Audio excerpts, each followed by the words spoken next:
October 23rd, 1983. Ring any bells? For the majority of you, probably not.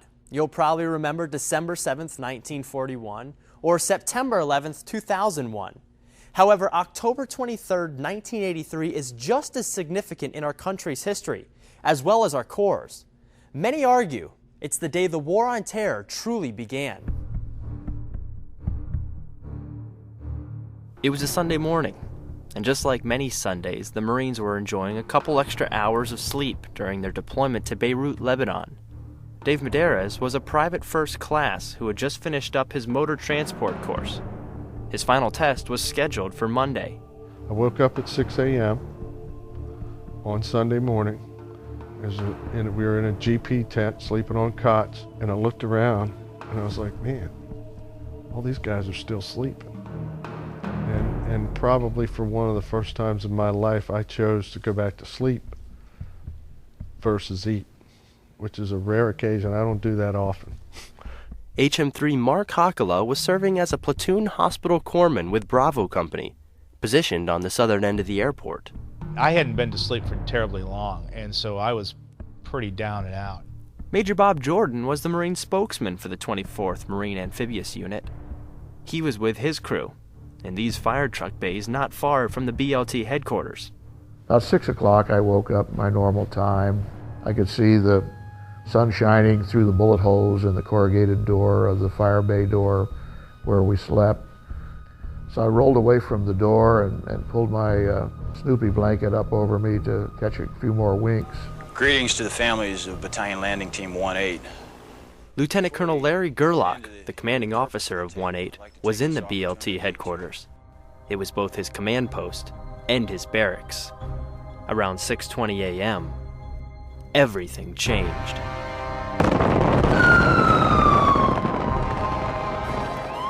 PFC Medeiros was no longer sleeping under a tent. Petty Officer Hakala and Major Jordan were now wide awake. Colonel Gerlach was no longer in the BLT building. What was the largest non-nuclear explosion on the planet had just wiped the building out. A 12,000-pound explosion that would ring for decades. America lost 241 Marines, sailors, and soldiers in the rubble that day. Terrorists finally landed a powerful hit.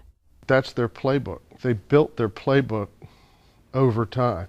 And I would call it like a cult who is following an ideology, and they're building their playbook based on how we respond to certain things.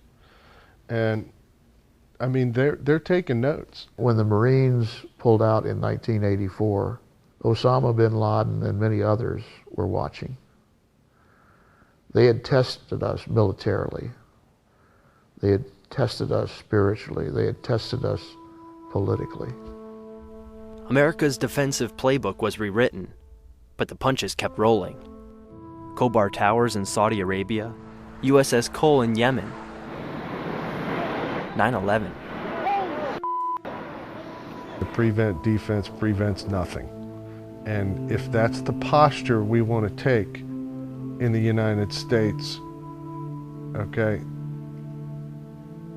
I'd like to ask the people that think that way to come down to Jacksonville and stand there next to a mother who lost one of their kids in Beirut and explain to her how we should take a preventative posture.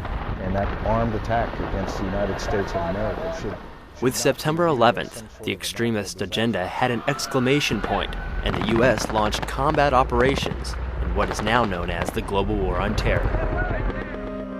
But Beirut veterans say it should have been declared more than 2 decades ago, with an event that now simply hangs in the distant backdrop of time. In the United States, a lot of times we fall asleep. They do something and they let it die out, and we're all excited about, the price of gasoline or whatever the topic of the day is, and we totally lose sight of an issue that really has a lot of substance to it. I think many of us wonder, had we taken a firm stance and a firm response at that time, all these other attacks that took place in the coming decades, would they have been tried? Would they have been attempted? All of the Beirut veterans we interviewed live by a common motto: our first duty is to remember. Lieutenant Colonel Gerlach still remembers. He's still in a wheelchair because of it. He doesn't remember the blast itself. He attributes that lost memory to the large piece of concrete they had to remove from his head after he was blown out of the BLT building. But he remembers his fellow Marines and sailors from that day, and he says the fight is still on. And I hate war,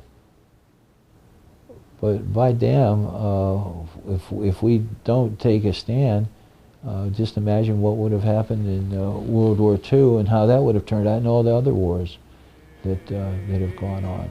Major Jordan says victory is in the memories veterans leave behind. They were sailors and Marines. We stood against tyranny. We stood against terror. And we have to remember, make the people who wish us harm, they need to know that we were not defeated in Beirut. We're still here. And our sons and our daughters and our grandsons and our granddaughters will be told the story. And they will be here for generations in the future. And that's the hope of America. They came in peace, and now they walk on peaceful shore.